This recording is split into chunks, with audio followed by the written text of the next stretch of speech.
Welcome back. We are now doing our segment Deep Cuts, and today we have something very special that will be introduced by the show's own Julia Doubleday. Thank you, Arun. So joining us now, we have Alex Avina, Associate Professor of History at Arizona State University and an expert in Mexican politics. He is currently working on a book about state terror and drug wars in 1970s Mexico and how state violence against poor communities has fueled horrific levels of violence across the country for decades. But today we'll be discussing his previous book, Specters of Revolution, Peasant Guerrillas in the Cold War Mexican Countryside, and exploring the history of radicalism, Marxism, and community organizing in the Mexican countryside. In particular, his book focuses on the far southern coastal state of Guerrero and two activist teachers turned radicals, Genaro Vasquez and Lucio Cabañas, during the 1960s and early 1970s. Vasquez was killed in a car accident in 1972, but it is rumored he survived the wreck and was murdered by the state after being captured. Cabañas was killed in a firefight with the repressive PRI regime in 1974.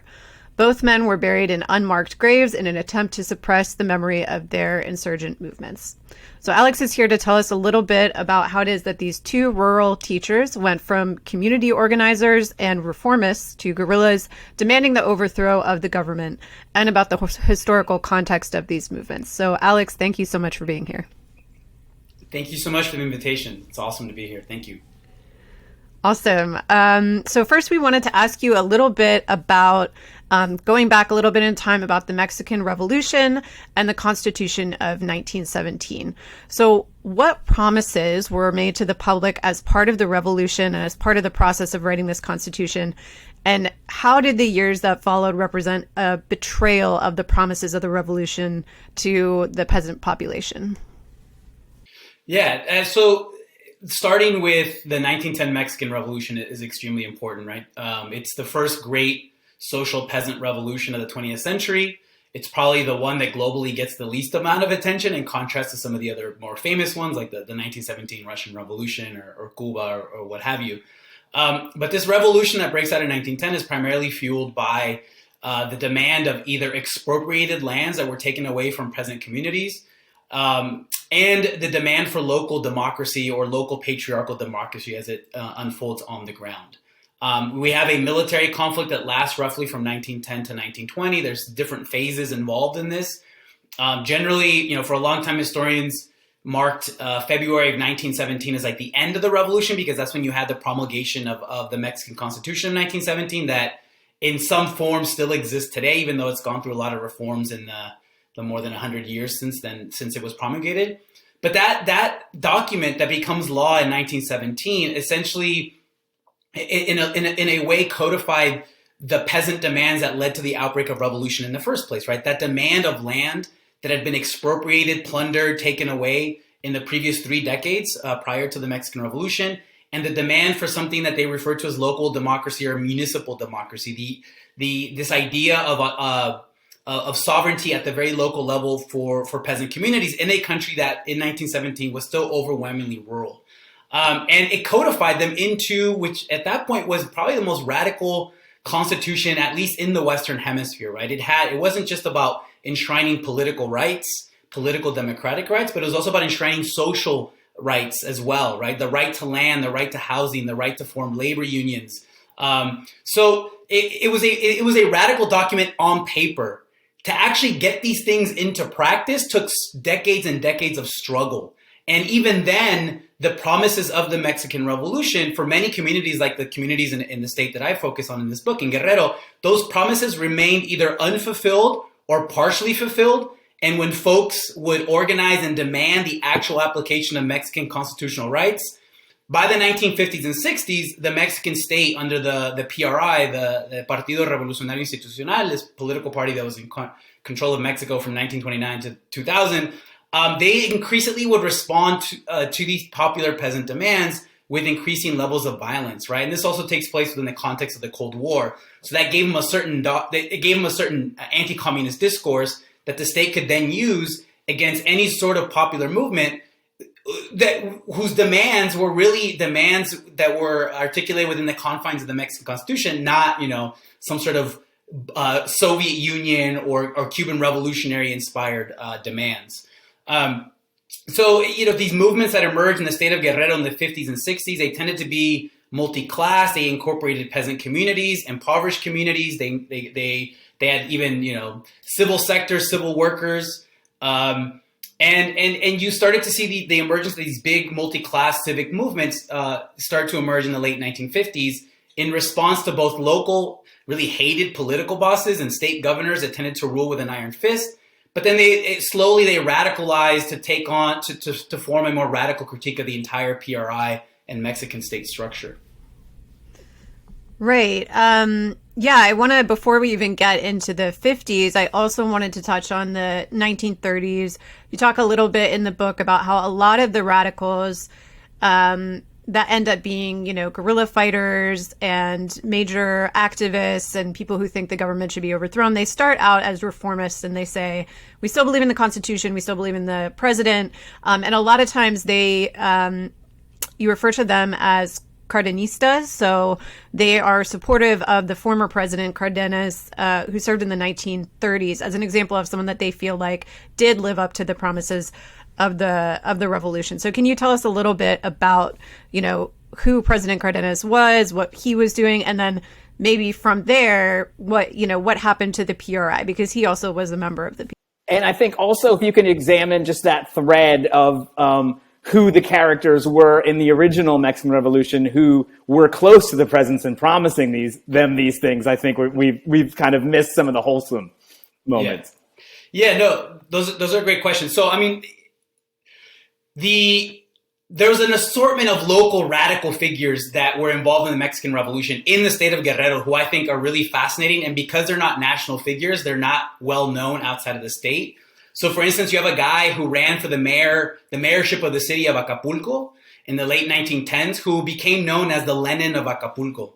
This guy by the name of Juan Escudero, who before running to be mayor and then successfully winning the election, managed to organize longshore workers and fisher folk and peasant communities on the outskirts of Acapulco into this radical social democratic movement that was really inspired by the most radical vector of the Mexican Revolution, and that's the figure of Emiliano Zapata in the southern state of Morelos, right? This idea of Emiliano Zapata and the original Zapatistas during the Mexican Revolution, the idea of peasant power going from the community up, right? So it was a form of people's power or popular power, locally defined, protected by an armed populace that then managed to spread throughout different countries of Mexico. And essentially what they were demanding was peasant control over land. Not just the actual ownership of land, but also the right and the ability to determine the social, political, and cultural uses of that land. And so Zapata becomes the most radical figure of the Mexican Revolution.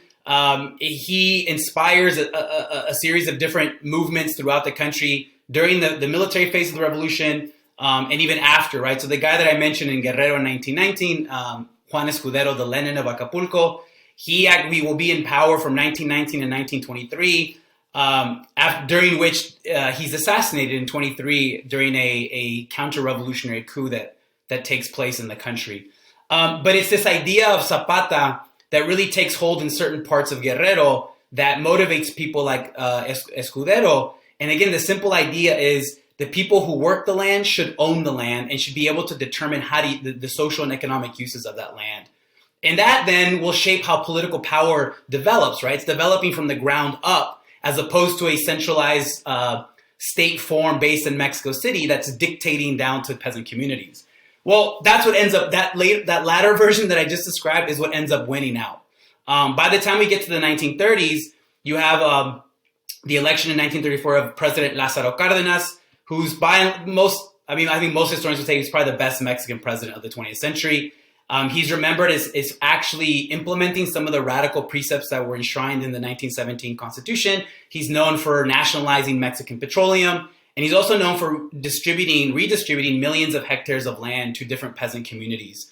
That's the positive. And that's how he's remembered by many peasant communities to this day in a place like Guerrero. The negative aspect that historians have kind of uncovered and thought about is that he also laid the seeds for this single party authoritarian political rule that would then dominate Mexican politics until the year 2000. What happens to this single political party ruling structure when you don't have a progressive leftist president like Lázaro Cárdenas? What happens when it's hijacked or taken over by more right-wing conservative figures, which is what will end up happening after 1940 when Lázaro Cárdenas leaves office. But Cárdenas is still remembered and becomes a referent in peasant political cultures for what the Mexican Revolution could be if it was actually implemented. And it didn't just remain, on a piece of paper that's referred to as a 1917 Constitution. If it wasn't permanent in its revolutionary institutionalism. Sorry, Julie, go ahead.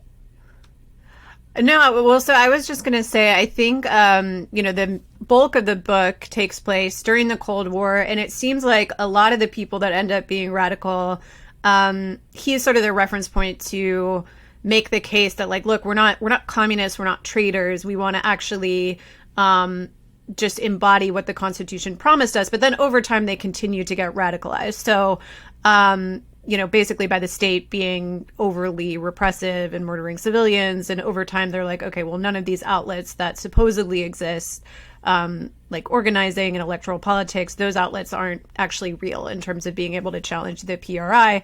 And they turn to guerrilla warfare. But I did want to talk about sort of one of the sparks that kind of ignites this flame in the countryside, which is this movement against Governor Caballero.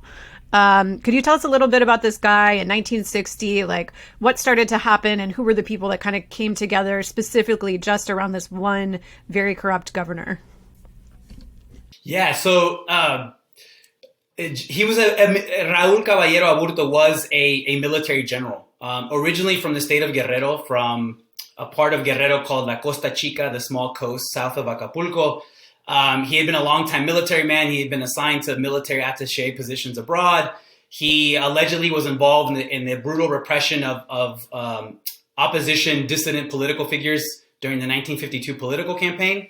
So he already had this kind of like nefarious legacy of putting down popular protest. And through this really obscure backroom dealing type of way, the PRI posits him as the candidate to be the governor of Guerrero in the late 1950s.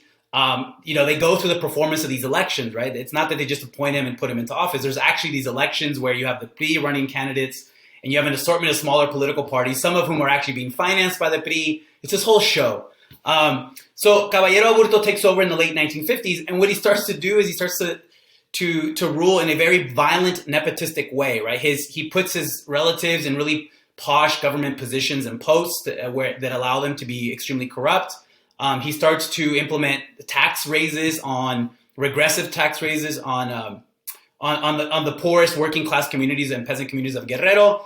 And he's also known for creating more police forces that will be used to tamp down on any sort of dissidents. I mean, there's an intrepid Acapulco-based journalist who starts talking about 1,000 people had been killed during the governorship, the 3-year period of governorship that Caballero Aburto was in power from 57 till 60. He was such a nefarious figure that he almost single-handedly sparked this statewide multi-class civic movement that includes, it's multi-class, it's multiracial, they organize in the countryside and in Guerrero cities. And their main demand is the ouster of this guy from power because he was such a violent, despotic, nepotistic governor.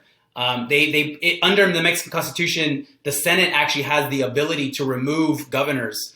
And so the goal of this movement was to occupy public spaces in 1959, 1960, and force the Mexican Congress to pay heed and to remove this guy from power.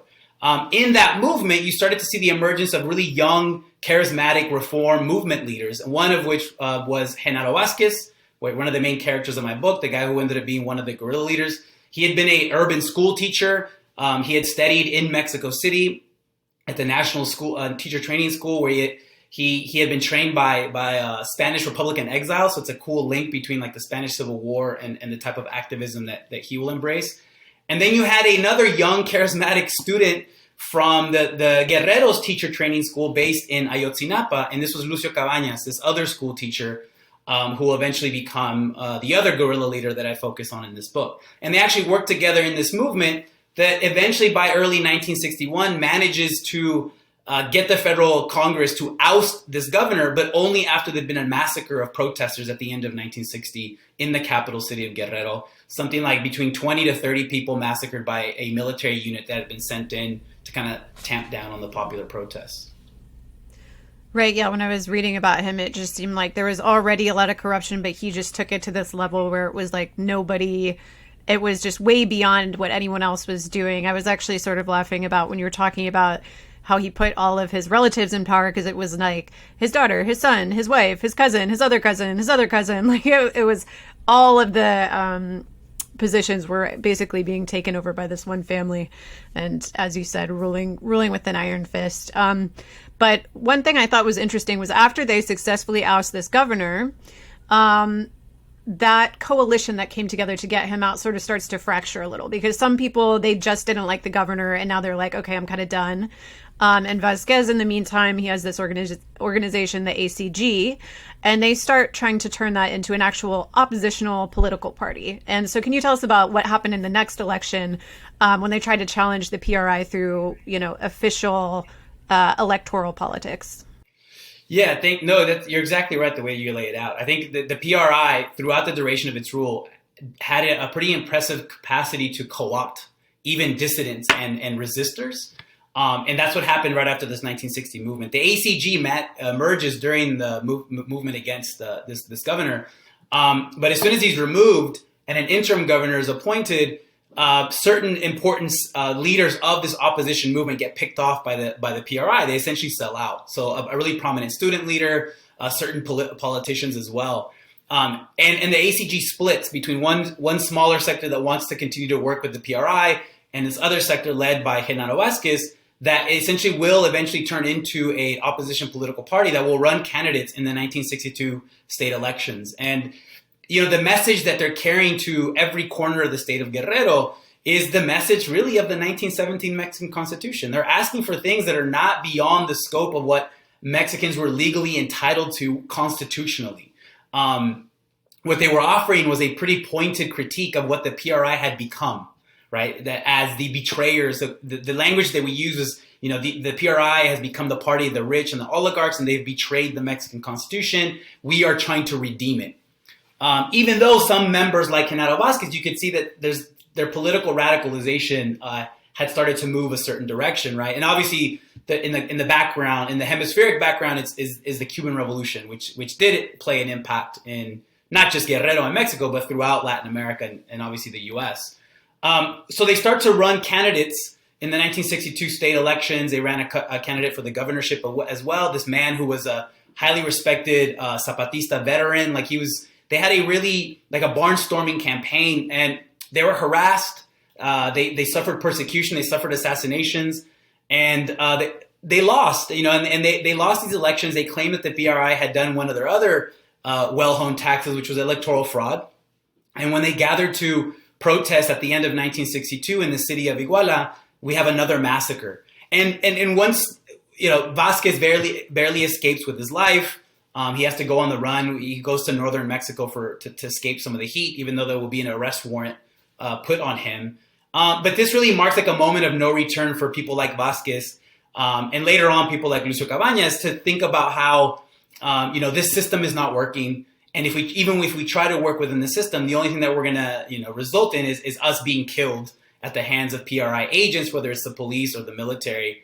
And Vasquez has this quote in 1963 when he says, these bourgeois elections are a sham, they're a joke, they're a trick, and really echoes a really famous quote by Karl Marx on in the way that he talks about elections.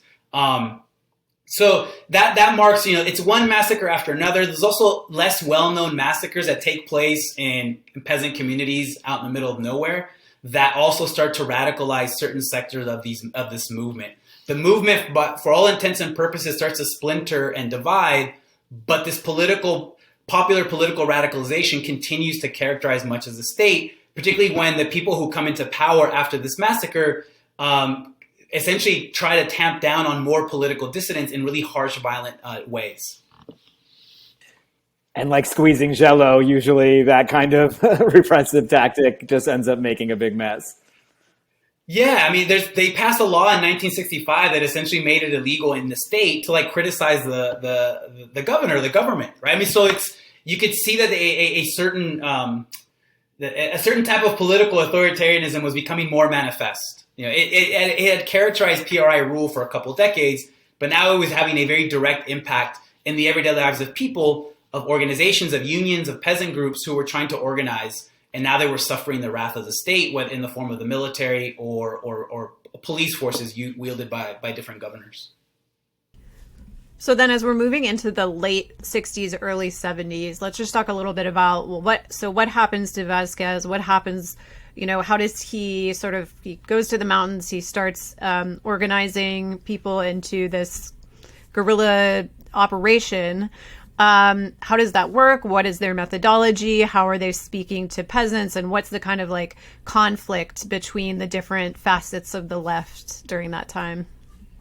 Yeah, so eventually Vasquez, he lives on the run. And for the book, or for the dissertation that then became the book, I had the opportunity to interview his widow, and she told, they had kids, and she talked to me about how difficult it was to raise these kids by herself because Vasquez was continuously on the run.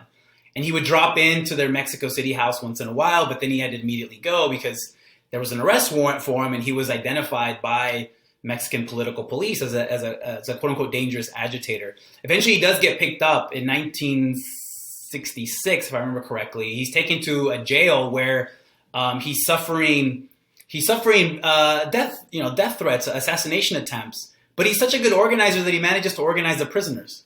And then these prisoners start to demand things like better living conditions, better food. He's a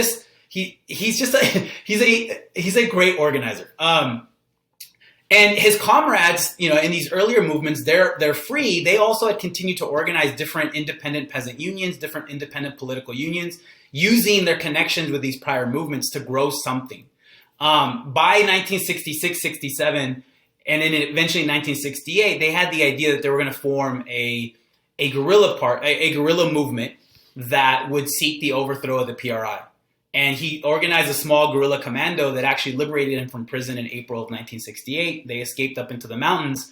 And from the next 4 years, 68 to 1972, Genaro Vasquez and a small group of guerrilla fighters were up in the mountains trying to create an armed revolutionary movement against the Mexican state. By and large, they weren't very successful militarily. They were able to create urban cells that would, they would call expropriating banks, right? They would rob banks and then send money to the guys up in the mountains. But by and large, this movement didn't become a big one. They were constantly on the run, harassed by military units.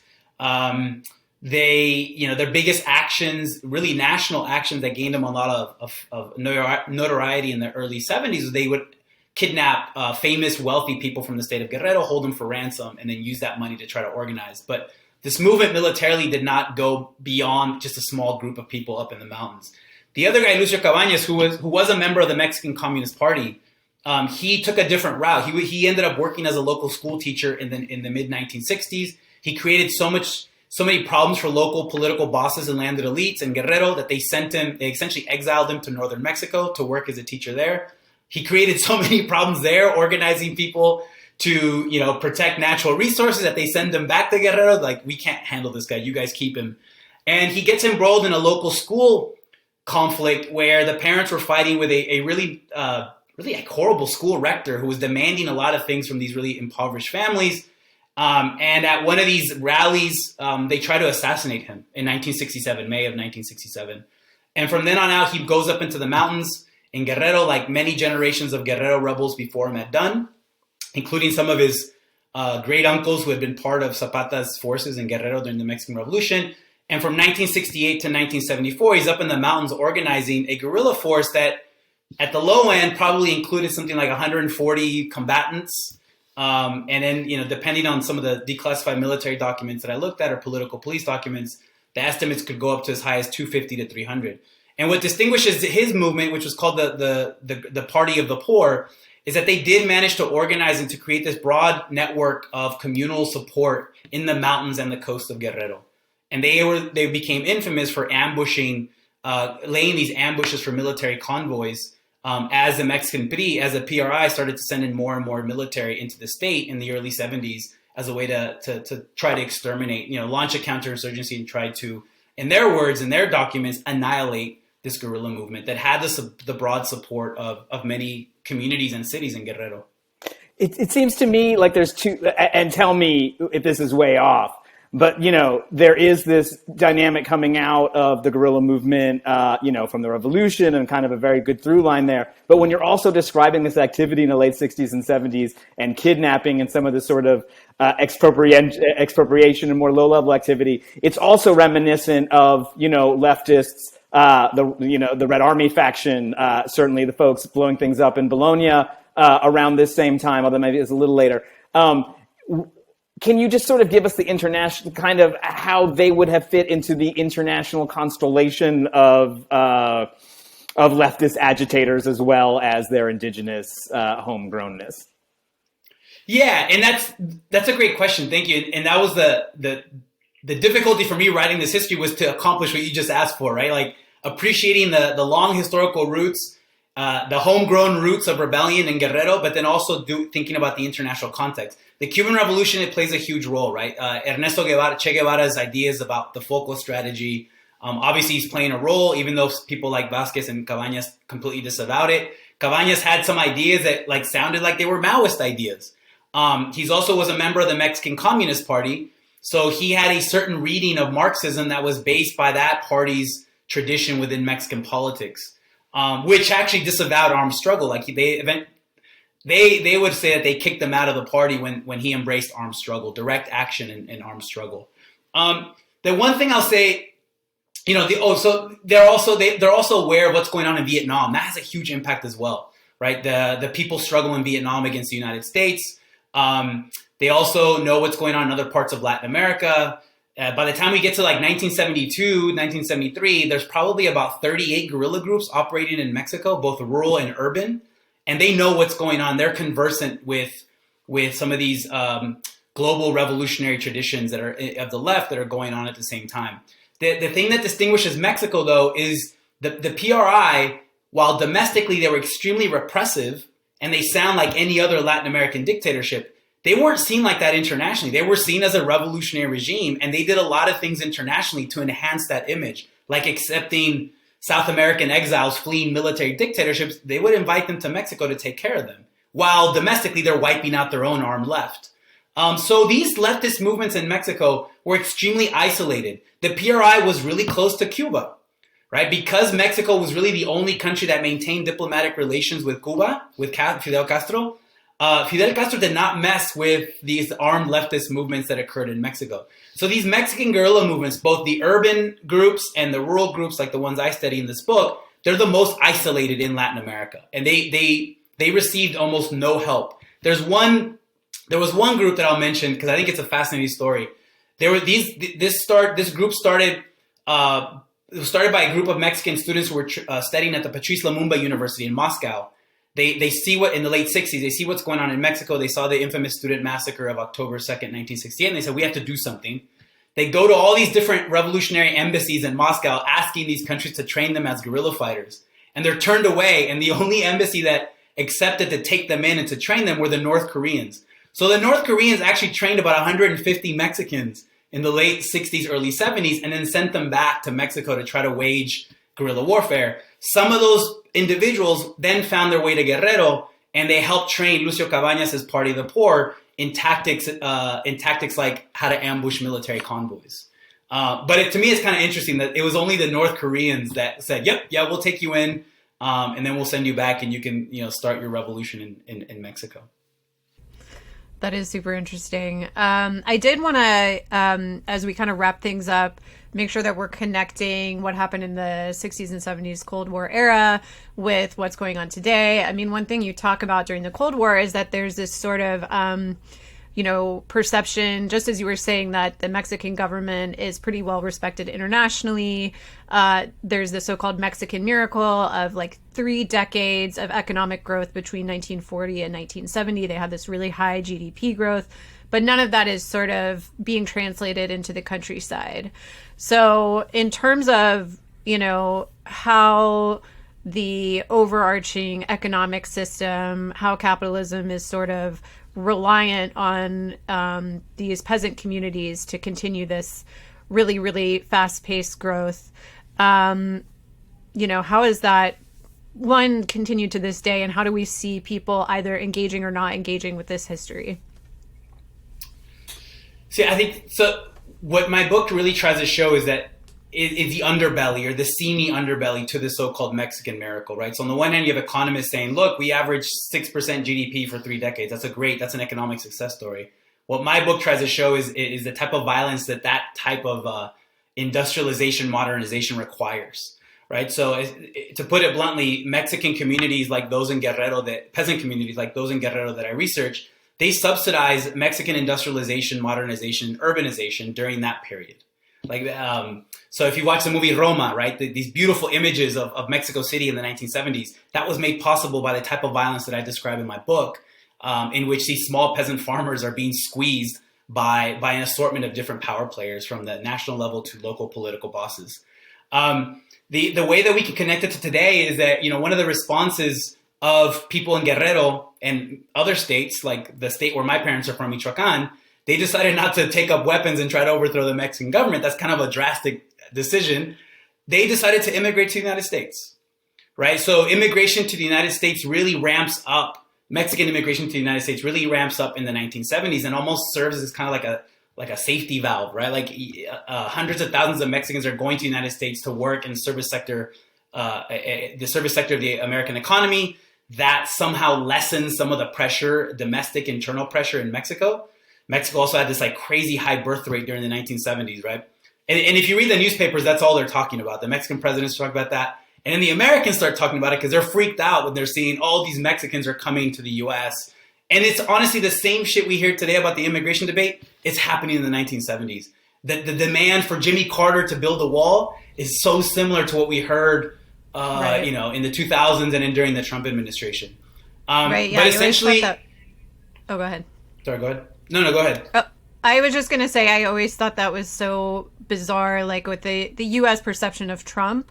Like, we really like to attribute a lot of things to just, like, he's a total aberration from the rest of U.S. foreign policy. But if you go back, like, talking about building the wall has been a thing for, he turned it into a catchier slogan, but it's, 20, 30 years, 40 years. Republicans, Democrats, everybody's talking about building a fence. John McCain ran on that every time he ran. Constructing a barrier is finish the dang fence. He used to call it a fence, nicer term. Yeah, no different. Yeah, barrier fence. The first demand for a wall happened because of the Mexican Revolution of 1910, and because the Americans were afraid that the revolutionary conflict would spill over into the United States, particularly on the U.S.-Texas border. So the first calls for the wall emerged in the context of the 1910 Mexican Revolution. And then, like in the 70s, there was a congressman from New York who, the way that he talked about the U.S.-Mexico border is that he said this was our Maginot Line. He's like, and we all know how that worked out for the French, right? So, like, yeah, this is the idea that Trump is some sort of an aberration. It fits really well into the political agendas of both the Democrats and like these never Trumpers, right? This idea, totally. It allows them to maintain this like bullshit American exceptionalism. But if you go, just go into the New York Times and put in border wall or border patrol from the 1920s on, it's the same discourse, right? And you really see that ramped up in the 70s. In this moment of intense social, economic, and political strife in Mexico, hundreds of thousands of Mexicans, eventually millions, will choose to leave and try to immigrate to the United States without papers. And that's my family's a part of that. That's what my family did my parents did in the late 70s. Well, we may. Go ahead. I was just going to say we may have to have you back on to have another conversation and get into NAFTA and all of these things that happened in the 80s and 90s. But I did, before we go, the last thing we wanted to talk about was just the new book you have coming out. So the premise of that book and what you're working on now. It's eventually going to come out someday. So I'm researching So one of the things we didn't talk about, and I actually didn't cover it as much in this book, and I will in my current project, is the Mexican state's response to these guerrilla movements in Guerrero and how they launched what activists today refer to as a dirty war. The disappearance of at least 900 to 1,000 people, guerrerenses, people in Guerrero, as part of this really brutal counterinsurgency that Mexican military launched as a way to remove popular support, particularly for Lucio Cabañas' group, the Party of the Poor. So this, at the same time that there's a massive quote unquote war on drugs that the Mexican government is launching throughout Mexico, but also especially in the state of Guerrero, because there's a lot of marijuana and opium poppies that are being produced. So like the 1970s in Guerrero is this messy constellation. It's like layer upon layer of conflict. There's a war on drugs, there's a brutal dirty war, there's guerrillas fighting, and that's what my second work is going to be about. I'm trying to figure out, and it's really motivated by the story of what's happened in Mexico since 2006, when we have low estimate 80,000 people disappeared, more than 300,000 people dead as a consequence of this new drug war on drugs. Like I'm going back to the 70s to understand how that's really the origin point for the type of like industrial sized violence that we've seen in the country since 2006, when President Felipe Calderon unleashed the Mexican military and launched what he referred to as a war against drug cartels. And right after my book came out, it was published summer of 2014. In September of 2014, we had this horrific thing that happens in Ayotzinapa, in which 43 mostly indigenous Mexican male students who were training to be teachers were disappeared, right? And we still don't know. I mean, they've recovered DNA evidence for one or two of them, but we still don't know what happened to them. And it's the type of people who are most likely involved in disappearing these students from Ayotzinapa, these very politically engaged, passionate teachers in training. They're most likely the same forces that were involved in the type of violence that I think about, that I research in the 1970s, right? So in a way, Guerrero is one of these instances for me in which the past is never past. And on the one hand, you have people who still don't know what happened to their loved one because he or she was disappeared by the Mexican military in the 1970s. And on the other hand, you still have the same people in power doing the same horrific things that then produces another radicalized generation of students from a place like Ayotzinapa. And when they try to resist, they suffer the same type of fate that people in the 1970s suffered. So if you go to Ayotzinapa today, they have murals to Lucio Cabañas, to Genaro Vázquez, but they're also suffering a similar type of state repression and terror as the people that they have painted in the form of murals in the walls of their school. Well, we'll really look forward to reading that when it comes out, and we'll have to have you back on. But thanks so much for joining us, Alex. The book is Spectres of Revolution, and we hope you'll check out that book as well. And thanks for being with us here today, Alex. Thank you so much. It was a lot of fun. Thank you. I appreciate it.